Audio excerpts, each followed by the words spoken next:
So our next one is the Doom Spy, which is a fun one. Yeah, Doomed Spies per Sun Tzu, Art of War, are Doomed Spies do certain things openly for purposes of deception and allowing our spies to know of them and report them to the enemy. So the Doom Spy allows you to have a double agent in their midst or an inward spy in their midst. Yep. And anytime you think maybe, oh man, maybe our guys might get caught, like there's suspicion that they might be a spy, you then look at one of your other spies who you're like not very happy with. Maybe even it could be something as simple as a local spy that you use all the time, and you're like, why don't you just throw Joe the baker Under the bus. Let him know that he's been providing information to the enemy, and you've uncovered what he says, and in reality he has been doing that, but he doesn't know he's a spy. But that's enough, and you can actually tell that spy, like, well, he gave us this information, and this information, which we were then able to use with other pieces of information to do the following. Yep. And at that point, they go and sees Joe the baker, and Joe the baker's like, well, yeah, I talked to a bunch of people about that stuff, blah, blah, blah. Cool. Now you're a spy. And now your spy has just given up a spy, and you're fine.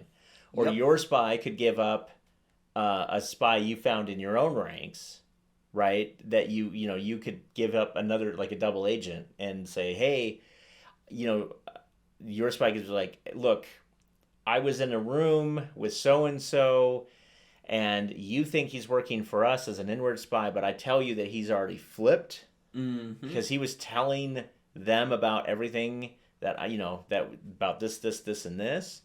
And so you probably want to take a look at that. So the next time you call that inward spy in to get information, you start to interrogate them to figure out what's going on. Also, with converted spies, the quality of the information does drop a bit. Yeah. Because you still want to give them truths, but you're still going to give them enough lies that it's enough to cause them to stumble on their plans, but enough that they still trust him. Right. So a converted spy, if you didn't watch our last episode, is a spy who you've converted from being a spy against you. So a double agent. So one of the things you could have turning him into a Doom Spy is you could have your other people start to know, look, his information has dropped and we've lost this war because of it. We lost this war, we lost this war, we lost this war. Yeah, you could just start shedding doubt on whether or not he's giving good information anymore. Exactly. And so the purpose of a Doom Spy is something that if your players are playing in kind of an espionage-like game, it's something that they should keep in mind because it's a name that they can drop to get out of something. So for that to work as an RPG, as the game master, you need to provide, I'm going to say dossiers, but you're going to need to provide some background stories for like at least 5 or 6 different spies that they're aware of that they get information from. And basically, have some be really good, outstanding spies or doing great work. Trust is there.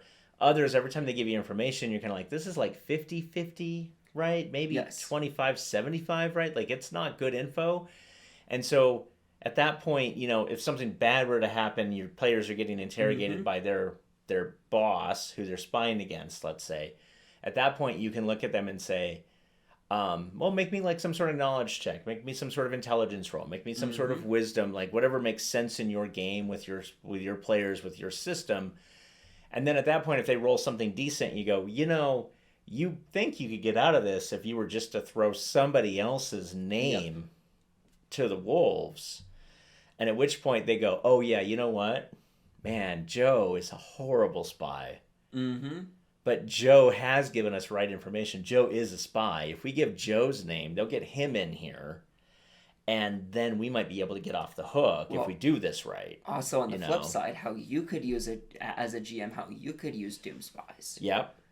Is if they're starting to get a little bit too close to your plans and you don't want them to get there yet. I like that. You throw a Doom Spy. Yep. They start basically barking up the wrong tree with the Doom Spy. He's correct, the information's correct, but oh, hey, I throw him out, and then for the next week and a half of game time, Yep. they're on the Doomed Spy, and now I can go with my plan. The real spies are doing the real thing. Or they're out of the fight now because right. they're interrogating yep. and trying to find and hunt down the Doomed Spy.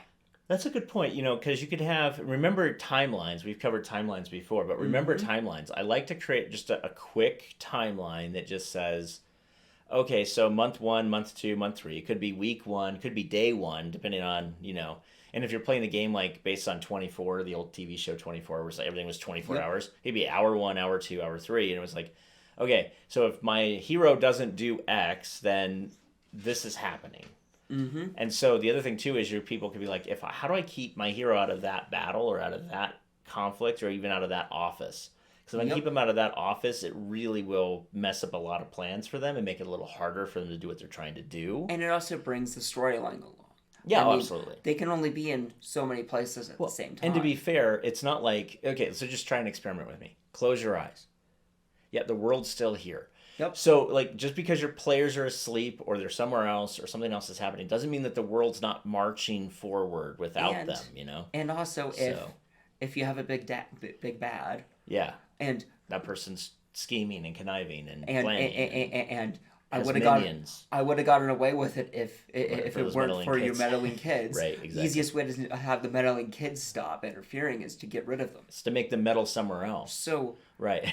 Yeah. Right.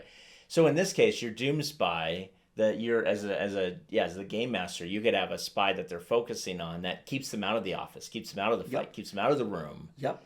For that, just long enough for the other player to happen. And the big bad is the one is throwing the Doomed Spy to the players. Yes, and then so good. And then the big bad probably beforehand was making, okay, so the Doomed Spy in this case is like a lower henchman that's been grabbing information.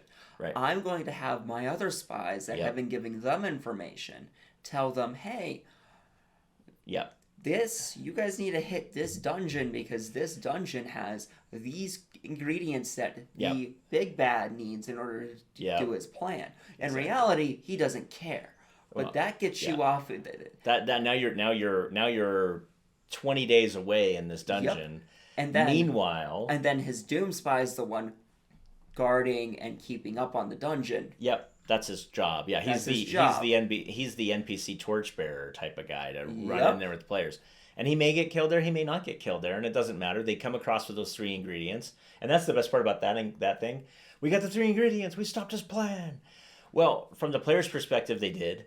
From the bad guy's perspective, they didn't. From the player's perspective, he pivoted to another thing. Mm-hmm. So in a lot of ways, you could actually use the same Doomed Spy to just be like taking them on wild goose chases that look like everything's good, but in reality, like has nothing to do with the major plan until like the last 3 sessions, and they realize like, oh my god, this guy's just been running us around for no reason. That'd be great. The other thing I just thought of because of the ingredients. So let's say you're fighting like a Superman that went evil. Yeah. And instead of it being kryptonite, it's this weird magical component that you have to create. Yeah. And then you're grabbing all the components, and then you get to the big bad and you splash on it, and it does nothing. Because he created this whole entire bruise. You don't get kryptonite. Or worse, it's a buff spell for him. like because he gave you the wrong info.